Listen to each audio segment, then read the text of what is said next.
Hey, what's up, y'all? It's your girl, Miss Abby94, and you already know what it is. I'm back at it again with back at it again with another recap. Y'all, week 5, episode 5 of Colton season just happened. Y'all, there's just there's so much to discuss, and I can't wait to discuss further, but you already know what you got to do, boo. You got to stay tuned, like, duh.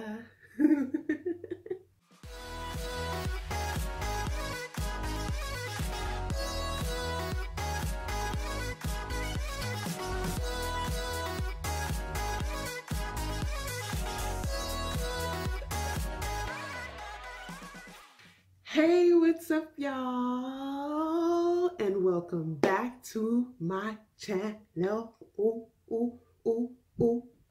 Yes, we are here. It is week 5. If you do not know me by now, my name is Abby, also known as the black girl who watches The Bachelor. The Bachelor, y'all know I'm all up in it, all the Bachelor shows, and you are tuned into my week 5 recap. Now, I just want to say thank you to each and every person who has supported me through the recaps, through live streams, all of it. I appreciate it. I appreciate engaging with y'all. I'm looking for a new name for my loyal, lovely OG subscribers. Y'all are tentatively called the OGs, which I've been saying since last season.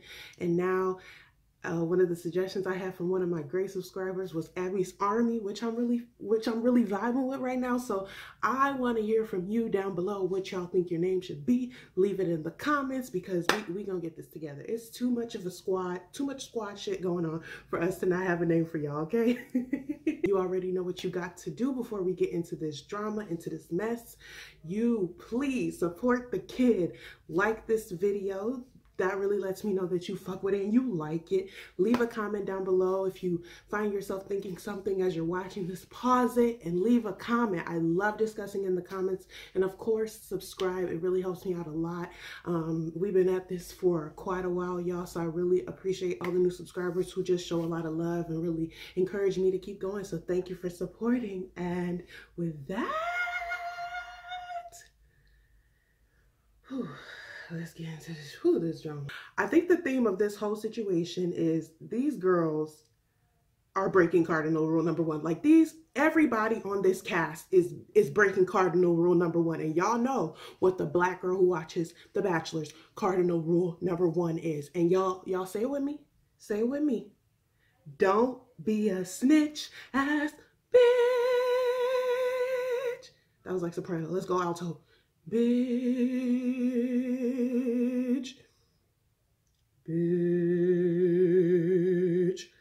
I did the whole choir for you. The theme of this episode is everyone is being a snitch ass bitch. So we start off the episode, and of course it's announced that they're having another location change. Now, y'all, last week, you know, they were in Singapore, and now this week they are going to Thailand. Now this is crazy, because y'all know me. If you've been watching for some seasons, you know that I always drag The Bachelor and The Bachelor's budget for their cheap ass dates and their cheap ass location changes. And this season, I really feel like they've been listening. I mean, we're in week 5. They have done a second international change, second being Thailand. If y'all recall, Becca went to Thailand last season as one of her final destinations. So to have this be Colton's second location change, it just really shows me that they're listening to me, to you, Shay, and they're taking into consideration what this show was built on, the experiences, the vibes, the fun, the traveling, and these women are getting to experience all of those changes in the best way. So I'm not mad at it. I'm happy for them, and it's really cool to see them going outside of the limits and going back to Thailand, of course, but again, having this be a new experience for some of these women. I'm very, very, very excited. We get a shot of them walking into the hotel. I mean, at this point, it's a villa, it's an estate. I mean, they are living lavish. It's just beautiful water, beautiful views, beautiful trees, huge land, and it's super fun. All of the women are so excited. I know the ones who made it this far are just like, thank you, Jesus. Thank you for letting me make it to week 4 because we get to go to Singapore and now Thailand. Like, I know they're excited. I know they are excited at this point because, whew, last season, Lord. Ooh, Lord. Ooh, Becca, they did you dirty. Filthy. They did you filthy, yeah. After the women admire their estate, admire the new digs they'll be sleeping in, they actually have a seat, of course, and they're all discussing what they feel like is going to happen in Thailand. At this point, a lot of the women are talking about how they want one-on-ones. I mean, we have women like Cassie, Hannah G, you know, who haven't gotten one-on-one dates. And this is really surprising because it seems like they have a really good connection with Colton. So I think this week those women are really looking for time to progress their relationship. And on the flip side, we're seeing women like Elyse and Kaylin and Hannah B, who have had one-on-one dates and are just hoping for another one at this point because they know what a one-on-one date could do for progressing your relationship. The date card arrives. It did come. And the card is red and it says Heather. So at this point, we know Heather's been on this cast. She's been relatively quiet. You know, we know her for being never been kissed. I like to think of Heather at this point as kind of the listening ear. She kind of low-key like the little bug that just kind of flitters around and listens for all the tea and is the listening ear for a lot of women and then encourages them to do some messy things. Like, if y'all really think about it, that's kind of Heather's position when she does get camera time. No. We're going to get some tea around her not having been kissed. So let's just get into it. So we arrive on the date. And of course, Heather and Colton meet up. It's big mood. It's big vibes. I mean, high energy. We know that they're probably have some sort of foundation built because she has made it to this point. But I do think that Colton is looking at this one-on-one date as an opportunity to not only get to know her more, but to kind of uncover why she's never been kissed, and also to see if there's chemistry to really build on what they've already established. So they meet up and he tells them they're going to be taking a boat out into the ocean. So they're on the boat and they're cuddled up. I mean, they're cuddled up, okay? And it's really like real neutral vibes right now. She notices that he gives a lot of his attention to these women. He's really easy to be around, really easy to talk to. And he says the same thing about Heather. He's very much saying that he likes her energy, he likes her vibes. He was excited to get to know more about her. At this point, no action has happened. Okay, so Heather can still maintain that she's never been kissed, but I think there is a certain expectation that that's going to have to be addressed moving forward in the date. So we are at dinner, you know, the place where they're going to have food on the table and not eat. Yeah, that's where we're at. And at this point, it's clear that they're going to have to talk about how Heather has never been kissed. So she starts kind of telling him that she's really excited to be there, that for her, she's been in past relationships and just has never been to the point where she feels comfortable enough kissing a person. She talked about her recent ex having been with him for 8 months, how she had feelings for him, and in the beginning it was great, and then as she started to go through the relationship, she realized like the chemistry was kind of waning and she wasn't really emotionally as invested in it, and it was already like she had spent probably 20 plus years of her life not having been like kissed anybody. So it's just kind of like now that expectation is heightened and you want to give that to somebody who means something or means something. So she just didn't feel like any chemistry in that relationship. Now y'all, when she said, when I even heard the tone, I'm like, what? How many months are you gonna say, sis? Like, how many? And when she said 8 months, I'm like, where'd you find this man at, girl? You found him in church, didn't you? First of all, no tea, no shade, but one man is waiting 8 months, knowing that you've never been kissed. He's probably all in. Who knows what that man was up to? But what man is waiting 8 months to kiss a girl, and then you just like, you know what? I ain't feeling it, bruh. Yeah, I'm just going to exit. Stage left, you know. Good to know you. Thank you. I'll be on The Bachelor. Like, I definitely see Colton is trying to stay engaged in the conversation. He's trying to like like really deep dive into, okay, like if she didn't kiss her man that she was with for 8 months, like what are we gonna do? You know what I'm saying? Like, he a virgin, but his mouth ain't. Oh my God. Reset, petty. He really asked her, like, okay, so if it's not going to be with somebody that you've been dating and you've been invested with, like, are you waiting for marriage or something, or a full-on commitment? And she really confirms that it's not that she's waiting to kiss anybody or waiting for marriage to kiss anybody. It's just that she wants to be in the right relationship. She wants to have feelings for the guy. She wants it to be a special, memorable moment, and that just hasn't come for her yet. So she just kind of refuses to give it up for no reason.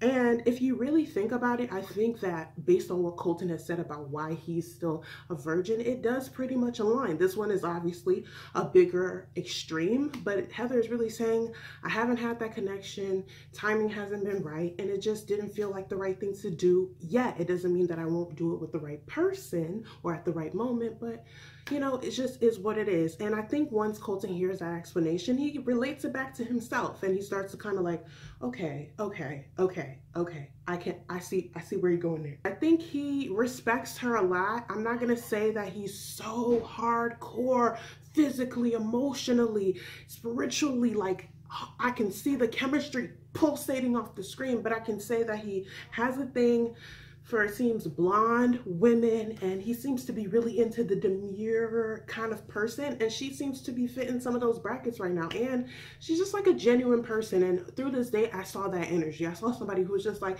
you know, like a go with the flow type of person, someone you want to be around to have fun, and there's nothing wrong with that. So I think in this moment, that's why he picks up that rose and of course asks her to stay, appreciates her honesty, and just says that he had the greatest day with her. He had the most fun in the beginning. The dinner was amazing to get to know her, and he's really excited to keep moving forward with her. So then all of a sudden, the two of them are outside, and y'all know, they love their fireworks. I mean, they must have a contractor on speed dial. They said, we need the 6-pack. The price went up.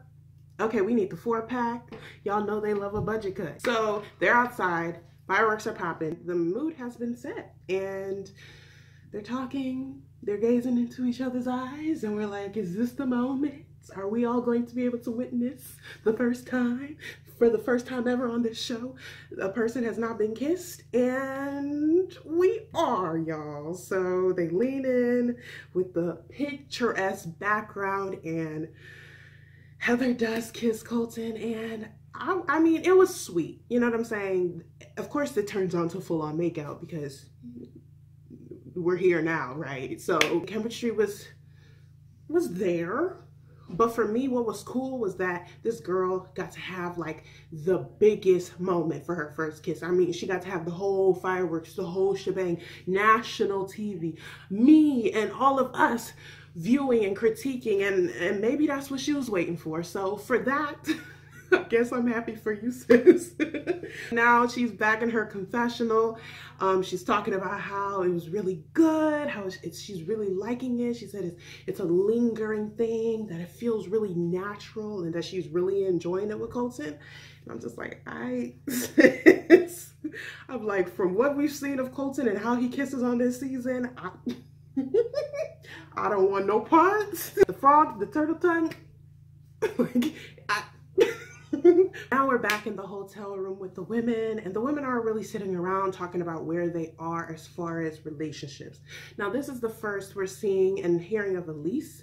Elyse really feels like they are in a good place. She loved the date they had. She loved the fact that they have such smooth chemistry, but she's kind of falling into that place where, you know, you get a one-on-one, and then you start going on group dates, and then you start getting in your head about where you stand individually with him.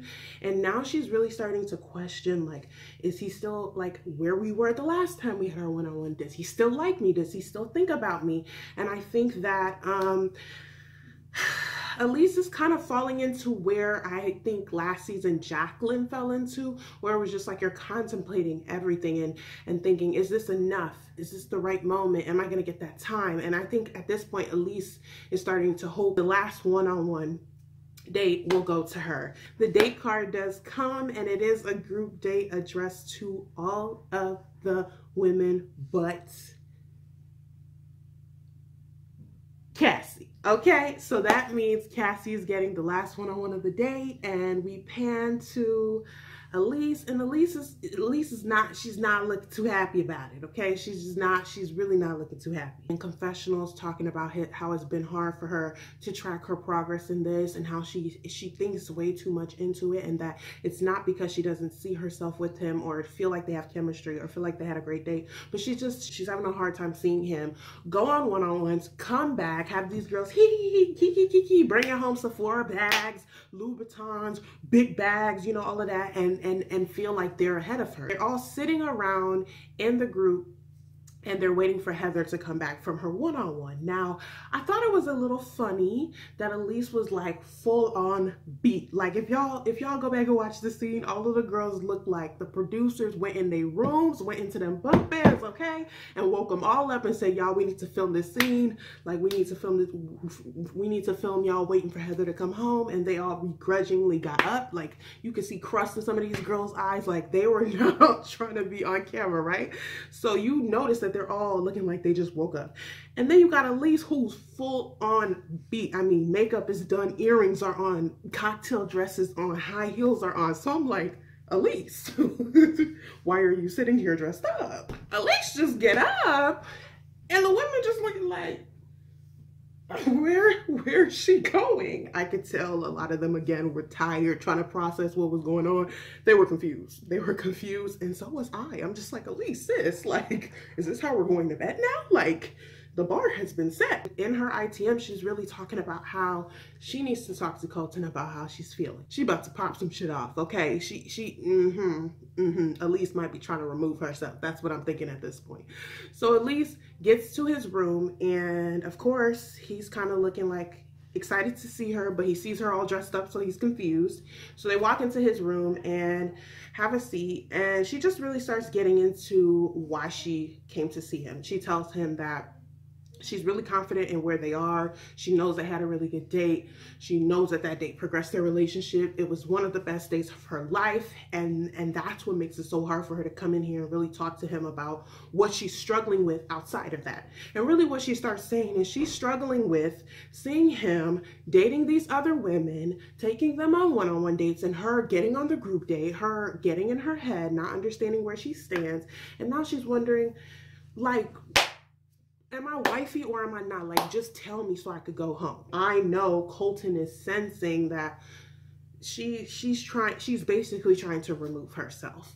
And so Elyse basically tells him, I feel horrible that I have to do this, but how am I going to do this? Like, I can't just call up Chris Harrison and tell him to put me on every one-on-one date for the next year. And I can't just like be rude to the girls and not understand what the premise is, because basically saying I know what the premise is, but now that I'm here, I don't want to know what the premise is. Like, I'm tired. This is not for me. Y'all, I have two theories for this, and I'm going to be very clear before I start these theories and say that I absolutely love Elyse. She actually became one of my favorites, if not my favorite, out of this entire cast. Just in the first couple of episodes, seeing her one-on-one, seeing how genuine she is. She just seems like a real boss ass, knows what she wants ass, you know, different from all the other women ass type of girl. And I was really rooting for her, but I did call, if you watch my live streams, that I felt like she was going to try to send herself home because she's going to notice that this is not what I want, right?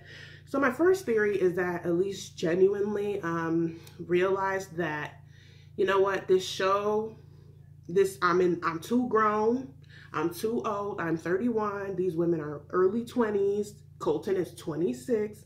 I do not need this. Our relationship is not as strong to the point where I feel like I'm going to be the one at the end, and I'm going to be the one you propose to, and he should send all of these girls home right now, and it would be me. That's my first theory, though. What she's saying at face value, accurate, right?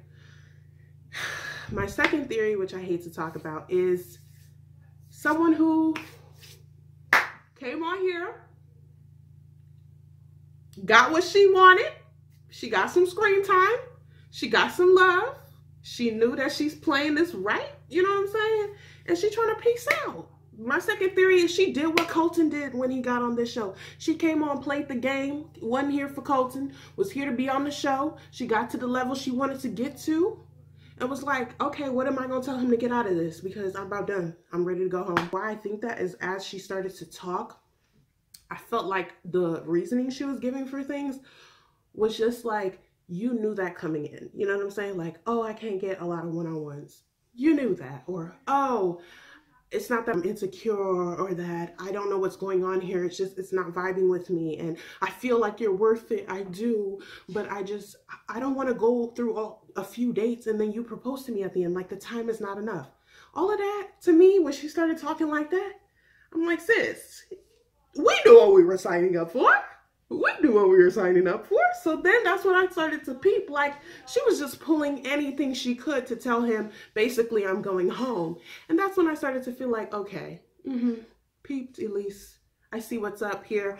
And you're playing the game and you're done and you're tired and now you want to go home. You finally traveled outside of the country, because y'all know this is Elyse's fun fact that she's never been outside of the country. She got outside of the country and she said, all right, bruh, thank you. It was fun.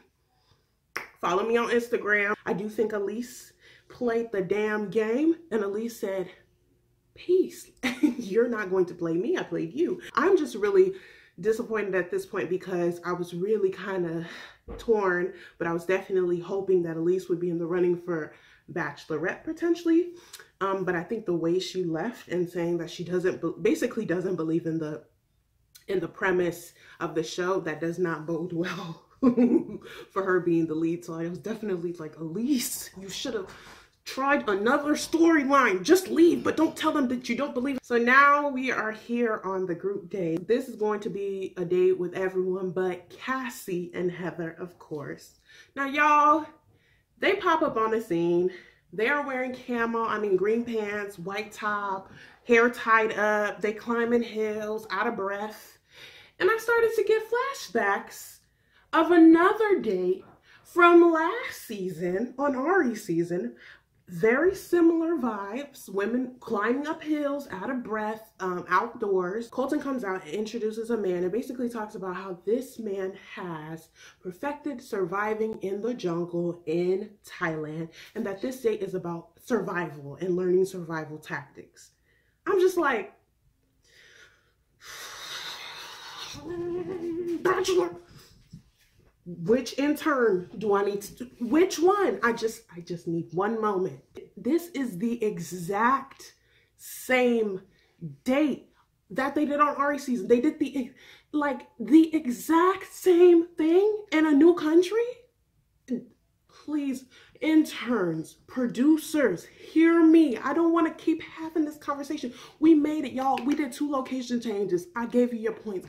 But I'm sick of these repeat dates that cost y'all nothing. I'm sick of it. If you need new ideas, fresh perspective, I'm here. I got you, okay? I'm here for you. Just contact me. Black Girl Watching, I will have you so popping. I will have y'all things so popping. Y'all will have the best footage. I promise you. Stop taking these women in jungles they don't want to be in. Now, Hannah B, she and Colton pick up this bug, and Colton pretends like he's gonna eat it, and Colton throws it behind his back while Hannah thought he actually ate it, puts it in her mouth, chews it, and then everybody's just like, you actually ate the bug? And she's like, yeah, me and Colton did. And Colton was like, nah, bruh. Colton think he is so slick. He finessed her so hard. Colton talking about how he's scared of snakes, and they bring out a big snake, and he has it on his shoulders, and then he just like freaks out after a minute. He gives it back to the guy, and he like takes off. And I'm just like, Colton, I can't stand him. I'm mad that he's like, I want somebody adventurous, someone who takes risks, someone who goes against their fears. And now that he's afraid of snakes, he gets to run like a little baby. I said, run, Forrest, run. Same formula as last time, y'all. They split up into teams of 3, and they are going to be completing a series of tasks. Now, one of the teams is going to be able to follow Colton, and this team is the one with Tasia, Nicole, and Katie. So we see some of the other girls, they're going to the stream to grab the water, and the girls with Colton are actually like slicing open a tree and it gushes water, like they all, you know, picking up different tactics, right? So then the second step is to find protein, I believe. No, I think the second step is to find vegetables or some type of other sustenance. So some of the girls are going to like the tree route, finding like banana plants, banana shoots. Some of the women are actually going and finding leaves, that type of thing. You know, they're trying to make their way, right? So of course, all the ladies who are not with Colton are just at this point trudging along. They're just dragging their feet like, you know what? I'm sick of being on group dates. I'm sick of doing this. I'm sick of being outside when I don't want to be outside. I'm sick of looking in trees, grasses, branches, pulling my weave, pulling my lashes off my face. I'm so tired. So the group that's with Colton is actually, you know, being more engaged. So then Tasia, I just gotta highlight Tasia this episode because she does a few things, but this is the first time where Tasia basically directed how things were going to go. Okay, Tasia, I've noticed, I'm gonna nickname her Not the One, right? Tasia, she's going to get what she came for. She's going to get what she paid for, okay? So Tasia basically tells the group that we're gonna split apart. Y'all two, meaning Nicole and Katie, y'all go that way. Y'all go that way and go try to find some like protein at this point because they're in step 3. And then Tasia was like, me and Colton are gonna go this way and try to find protein. So at this point, I'm just like, okay, are the girls gonna listen? Because at this point, if they do, that's your bad. Katie and Nicole go off the other way, and Tasia and Colton go the other way. Now, of course, Tasia was not trying to look for no damn scallops, scallions, shrimp, ants, bugs. That's not her point. Her point was to get time with Colton, and that she did. She pulls him aside and basically was like, you really thought we were gonna go looking for food? No. And she just started making out with him. She just said, I'm here and I'm going to do what I have to do. And I cannot blame her at all. I'm just like, do what you gotta do. She directed the flow. She got her time. And I mean, they're making out for a good 3 minutes at this point. And somehow, pettily, the camera pans over to Nicole and Katie, and they're both seeing that Tasia basically played the hell out of them and that they fell for it. And now they're upset with themselves, really, not Tasia, but themselves, because they have to watch Tasia get time with him. And I'm just like, what did you think was going to happen? We check in with some of the other girls and we're seeing that some groups are doing okay. They're finding scallops. They're finding different sources of protein. So we're going to kind of see, based on the different performances of these groups, who is going to end up being crowned the most likely to be able to survive. The girls and Colton and the man who's leading this challenge and no one wants to be at all gather around, and now's their time to really present what are some of the things that they brought. So they noticed that one of the teams is missing. That's the team with Hannah B, Hannah G, and Demi. Now they're missing. So the guys is like, okay, we're gonna move on without them and we're gonna judge accordingly. So the first team shows their water. All 3 teams have found water, so that's good. The second part is they have to show their vegetables. All 3 teams have vegetables. Then the third thing is they have to show their protein. Now on Yeka's team, protein fell out of the towel or whatever, so it's not really looking good for them to win. And then Kaylin's team is able to show that they found these little snails, so it's looking like, okay, y'all really was securing it, right? So then they're like, okay, so we got to judge this. So then all of a sudden, the team that was missing with Demi and the Hannahs come down and they're like, wait, we not done yet. They come with cheeseburgers and champagne. And at this point, I'm laughing my ass off. I'm just like, this would be me. This right here, that's me all day. I'm be production. Can somebody order some McDonald's, please? Thank you. Thank you so much. Yep. You want me to have a seat and wait for the date? Okay, that's what I'll be doing. The guy running the date is pretty amused, and that doesn't phase his decision. He ends up picking one of the other teams, and they do a quick celebration, and Colton is just like, okay, I want some of that hamburger. Like, he started eating the burgers, and it was a really cute, funny moment. I really did enjoy that moment. Now that we are out of this sweaty ass jungle, y'all, we are back in. We are at the cocktail party for the group date, and a lot of the women kind of agreed that this is a time where they just want to take time to focus on him, have a good moment with him. So we see some really great moments between him and some of the women. Tasia's taking advantage of progressing her time.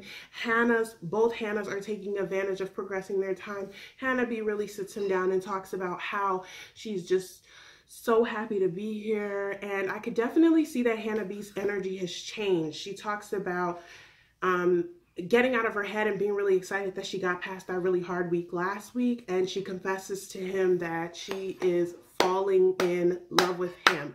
And y'all, he actually looked like he took it pretty well. He looked like he was excited to hear that. I saw like this shift between them. I saw the energy kind of shift, and I think it definitely does Hannah well when she's not combating with Kaylin. And this is something I didn't really get to touch on in my last week recap, but her and Kaylin did have a moment last episode where they basically squashed the beef. Like, it is what it is. We're both in this house. Let's respect each other. Let's, as women and as people who have known each other in the past, let bygones be bygones and just do our thing and stay out of each other's way. And they both agreed to shake on it.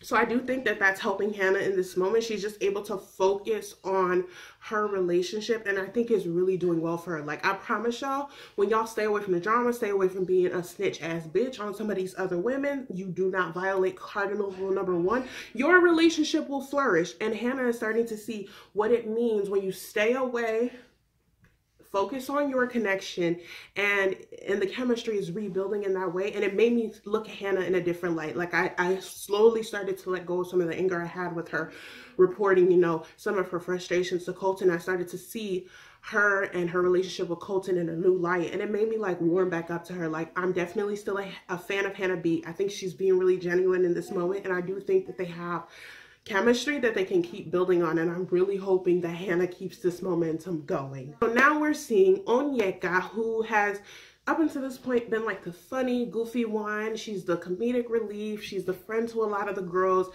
She is my fellow Nigerian, so you know I'm gonna stand for her regardless. And she's always been kind of the goofy one and funny one with Colton. But she has a confession to make. So she basically tells the camera that before Elyse left, she pulled her aside and told her that Nicole is not here for the right reasons, that Nicole told Elyse that she is only on this show to get opportunity and to get out of Miami. So Onyeka feels like because she has this information and because Elyse told her right before leaving, that she has a duty to tell this to Colton. Now, I'm thinking, Onyeka, we've come this far. I don't want to have, I really don't want to go in on you. You know I don't want to do it, but I have to keep that same energy for you. You're breaking cardinal rule number 1. You're being a snitch. And what do y'all know about those who become snitch ass bitches on this show? It doesn't ever end well for them. It never works in their benefit. It doesn't work in their favor. It doesn't matter if you feel like it's something the lead needs to know or it's going to help them in their decision or you're trying to protect them. You have no loyalty yet. They will figure it out. Leave it alone. But Onyeka decides that she wants to take this morsel of information that she got from somebody who has exited the game, who has no stake in the game at this point, and she wants to relay it to Colton. And I'm just thinking, Onyeka, you're sending yourself home at this point. There's no coming back. So she takes her behind to Colton, and she basically tells him that, y'all, Colton, I just want to be as open and honest with you as possible. I believe in you. I really want the best for you in this process. And basically before Elyse left, she pulled me to the side and told me that Nicole said X, that she was basically an opportunity. She's not here for the right reasons. So Colton is obviously not pleased to hear that. He is just like, damn, like, what the hell? What the hell is going on? Like, I think at this point he has a fear of people being on here for the same reasons that he came on the show for, and that's to play the game, to get what you get, to get to the next level, to get to the fame that he's aspiring for, to the opportunity that he's aspiring for. I don't think he's really hearing what Onyeka's saying and is being like, oh my God, like, damn, how could she do that to me? Because he's like, been there, done that, and still doing that, okay? But I think he's thinking like, okay, I don't want the real girl that I'm into, the real girl that I'm hoping to end up with at the end of this, to do that to me. I don't want the girl that I pick to be here for some fame shit. You know what I'm saying? He's like, it's okay if the girl I'm not really feeling, because at this point, I don't think Nicole is high at the totem pole. I don't think Onyeka's high at the totem pole. So the drama of what this means is not really directly going to affect him majorly, but I do think that he's hoping that the girls that he's really invested in are not doing this same thing, are not here to just play the game. And I do think that by Elyse doing that, he peeped the scene, he peeped what was going on, he had some level of high interest in her, so it hurt him enough, but he's hoping that he doesn't get majorly hurt by a woman who's on here with the intentions of getting on and getting put on in the industry. And so he's just hoping that nobody comes on here and finesses like he did. So he hears this and he's just like, okay, he takes it. And again, their connection and their chemistry and their conversation stops. Onyeka doesn't get anything out of it. She doesn't get a kiss. She doesn't get a, how did you feel about the date, or what's going on in your life and how can we progress our relationship? The conversation immediately becomes, okay, let me go find Nicole and thank you for your services, basically. So he goes and finds Nicole, sits her down, and directly repeats what Onyeka said about her. And at this point, Nicole is just like, what? I never said that. I never said that. I'm very hurt. I'm here because I want to find love. I'm here to progress my relationship. I'm not here to be an opportunist. Yes, I did leave Miami, but I'm here because I'm really interested in you and I'm glad it's you. Pan back to the rest of the women on the date. They're talking and Onyeka comes back and she basically tells him like, you know, this is what Elyse told me. And Tasia jumps in and was just like, that's not what happened. I was sitting there in that conversation. Nicole never said it like that. She basically said that she likes to take all opportunities that pop up in her life, like go after the opportunities as they come. She didn't say that she came here because she was looking for more opportunity to leave Miami. I noticed that Tasia was looking very angry. She was big bossed up. I'm like, y'all see that cute face Tasia, but I see what I see. Tasia, like I just nicknamed her this episode, said, I'm not the one, the two, or the three. You will not try my girl. You will not try me. Tasia was not having it this episode. Her tone was angry. She was defensive. She said, we are not doing this bullshit today. Now Onyeka is going to look like a hater. She's going to look like she's spreading rumors, and it's just going to do what I know it's always going to do when you talk about somebody else on your time, and it's not going to do anything good for her status in this game. So at this point, Onyeka's like, I just repeated what I heard from Elyse, and Tasia's like, that's the problem. You guys could have had a conversation, but now that you've taken it to Colton, it kind of has escalated the situation, and I'm not feeling it. And I'm just like, Tasia, ooh, they underestimate you, Tasia. Nicole comes back. Of course, she's visibly upset. She's just like, oh my God, I just had a really hard conversation with him, and confronts Onyeka. And Onyeka's just like, girl, I'm like, what do you want me to say? That's what Elyse told me. And Nicole is like, you're spreading rumors about me. Like, that's not true. That's not what happened. And of course, Tasia jumps in and tells her that I told her that that's not how it happened. So now it's just a clusterfuck. All the women are just looking around like, ooh, but like, it's interesting. It's something to watch, but they're happy that it's not them. Like, it's just a mess and a half. They're enjoying the movie, but they're just glad they're not starring in it. You know what I'm saying? So Colton comes back out and he says he had a really good time on this date overall. He really enjoyed seeing the women out of their element and in the jungle, and now getting some individual time with them. He does pick up the rose and announce that he's enjoyed his time with Hannah B.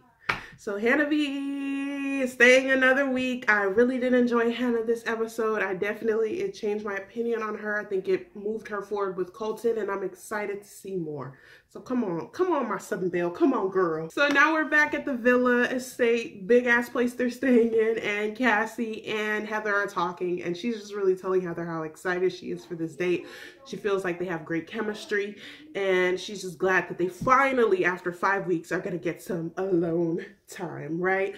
So Cassie and Colton meet up, and again, it's always high energy. I mean, she runs towards him, grabs him in a big hug, and they instantly start making out. I mean, what I noticed between these two is big vibes, big chemistry. They cannot keep their hands off of each other. I mean, it is so heated. They keep panning and they're still kissing.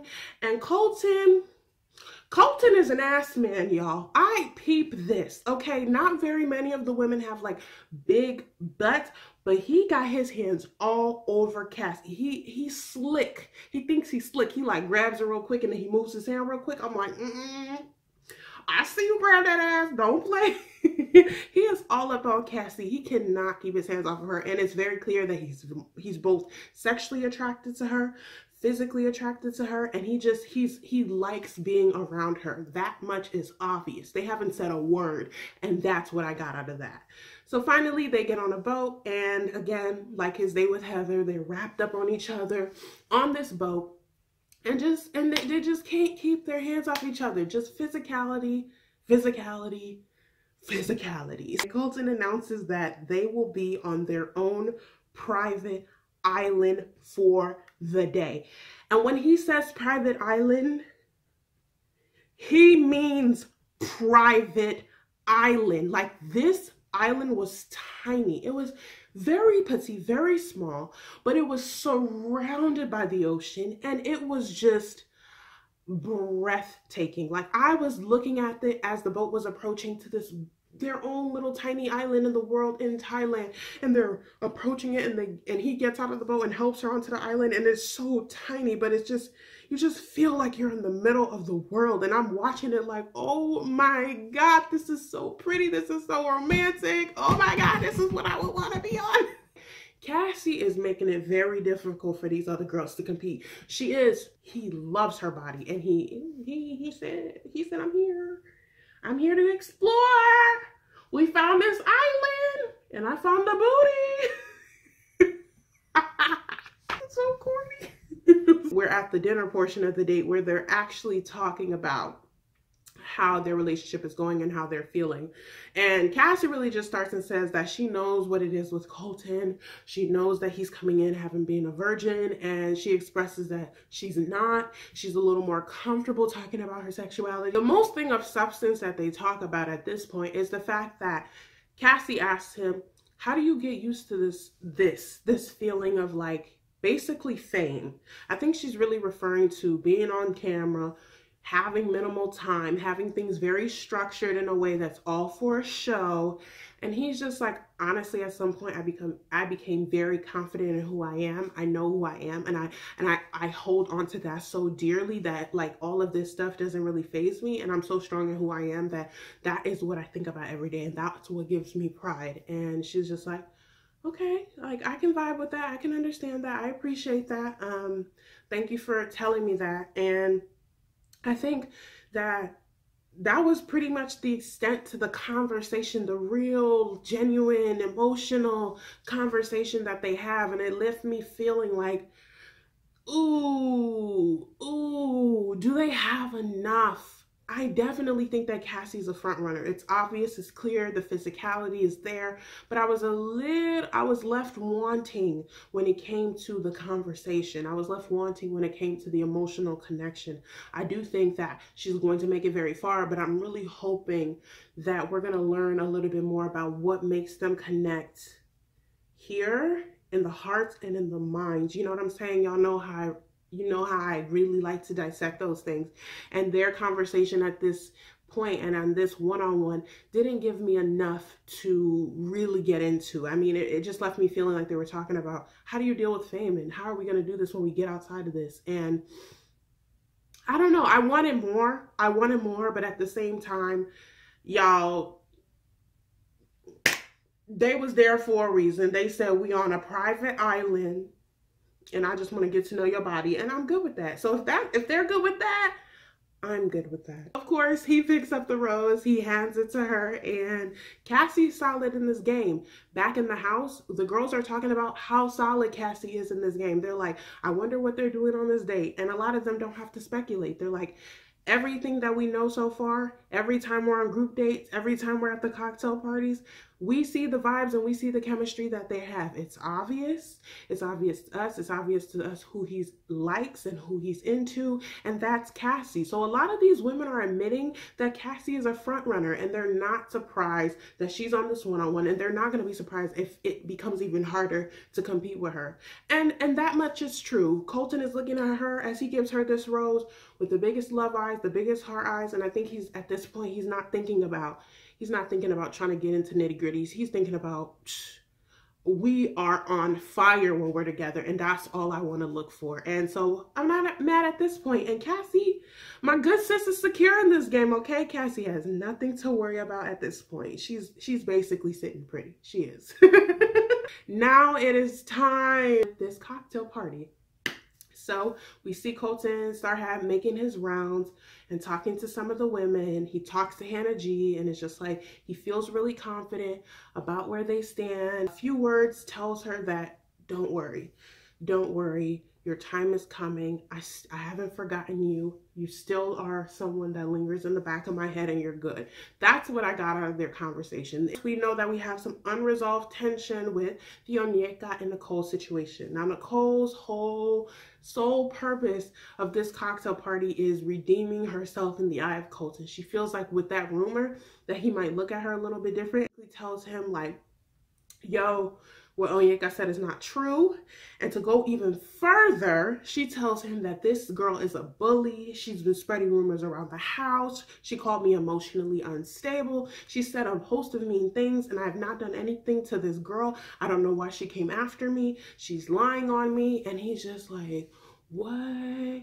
I'm sorry to hear that. He's like, I know you're, and then he just tries to comfort her and say, I know that you're a good person. I can tell. I don't want you to think that I don't see that about you.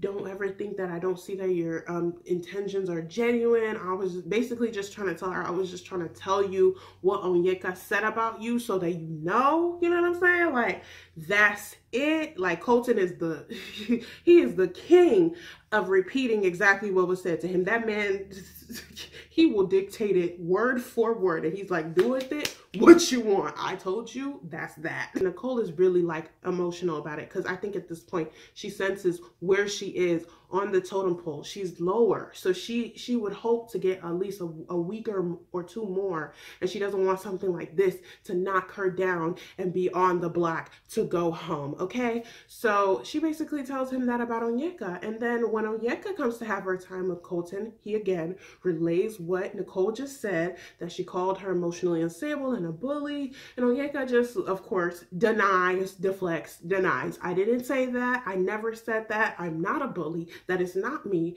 I'm such a nice person. I've been so nice to everyone. She's just upset that, I told you some things about her. I don't think she's here for the right reasons. I don't trust her. I wouldn't trust her if I was you. I have your best interest. I'm just like, talk this, talk that. I'm like, I don't want to hear anything else from these two. I don't. I like them both, and that's what's really incredibly frustrating, because I know exactly what this is going to do for both of them. They're both going to be in danger of going home. They're both going to be torn apart by this viewership. They both, are not going to be as memorable as they could have been. And that sucks to say, but that is the formula of this show. It does not matter what season you go look back on. It does not matter what example you have. If you are talking about this franchise, if you snitch, if you look like you're super messy, the viewers detach themselves from you. They get upset with you and they make you look like the villain. They don't even really have to make you look like the villain. You make yourself look bad, and people just don't vibe. It just never works out for you. And in the end, the lead always feels like you're drama. You're engulfed in the drama. Both of you are drama, and they send you home. It doesn't matter who you are. And so I see them falling into this, and it's making me feel like really, really, really bad. mad. Like, I'm just like, why? I like you both people of color, both representing on this show, and to have you go at each other just really hurts. It really, I don't like to see it. I don't like to see it at all. They're having a yelling match, trying to get their point across, trying to save their image on this show, and all you see is Colton overhearing all of this. And he's just like, what is going on with these women? What is going on with these women? So he gets up, goes to try to mediate the situation, and the girls are just going back and forth. I didn't say that, and you're a bully, and you made me feel like this, and da-da-da-da, blah-blah-blah. And he just sitting there for a good 3 minutes like, y'all gonna let me, you gonna interact with me? And they all too busy arguing with each other that they don't even realize that they're missing a golden opportunity to talk to Colton, to show that, okay, we squashed this beef. We've been screaming, you heard us, we said what we said, but maybe this was a misunderstanding. Can I have my personal time with you? Can we just be done with this? But because they're so invested in this drama and this beef, that's not gonna do them well at all. They're missing a golden opportunity. And Colton, frustrated, gets up. He gets up, he leaves it, and then that's when they notice, like, oh man, no, I was trying to talk to you. Both of them try to talk to him. He's just like, I need a moment. I need a moment. And that's pretty much how the episode ends. And at this point, they leave us on our cliffhanger. I'm not really feeling that, but I think it's pretty clear what's gonna happen. I pretty much predict that if not Onyeka and Nicole, it'll be Onyeka first and Nicole second. I do think they're both gonna go home over this. It's very, very unfortunate. It makes me really sad. I hate that they both breached the cardinal rule number one, my cardinal rule number one, Black girl who watches The Bachelor's cardinal rule number one. I hate that they had to do this. There's a lot of drama still left. We know he still has to jump a fence. We know he's still gonna leave the show for a little bit, cry a little bit, get upset, come back. He's dealing with a lot. He's dealing with a lot of these insecurities of, will these women take me all the way to the end, and will that person leave me? Will that person play me? And he's scared of that. He's scared of that happening. He's scared of not being able to relate to some of these women. Even though he's scared of that, he has confessed that he does think his woman and his wife is in this cast. So does that mean that he's going to start becoming more emotionally invested? Does that mean that he's gonna start putting more emphasis and more focus on having deeper conversations and focusing in on the women who push him to have deeper conversations? I hope so. I really do. But what we're seeing so far, that's not happening. We're seeing that he's really good at stirring the pot. But are we going to see him really connect on that highest level with the person he's supposed to be with? I hope so. I do. But yeah, this week was really, it was a lot of snitching. It was a lot of dry snitching. It was a lot of out there snitching. And I was not feeling that aspect, but there was a lot of moments where I was just like, if you've made it this far, you are really the MVP. You are really an OG. You are really a part of the army. Now, if you haven't subscribed, go ahead and make it official. Stop playing. I would love to have you. I would love your comments below. Let me know how you're feeling. Are you team Onyeka? Are you team Nicole? Are you team neither? Do you think one of them is going home, or both, or none at all? Where do you think the next location change is going to be? Who do you think is Colton's front runner? Please don't forget to like this video. You already know I love to see that y'all really like the video. Please use my hashtag BGWWTB. Yes, y'all be good this week, and I will see you in my next video, okay? Y'all be good now. Bye.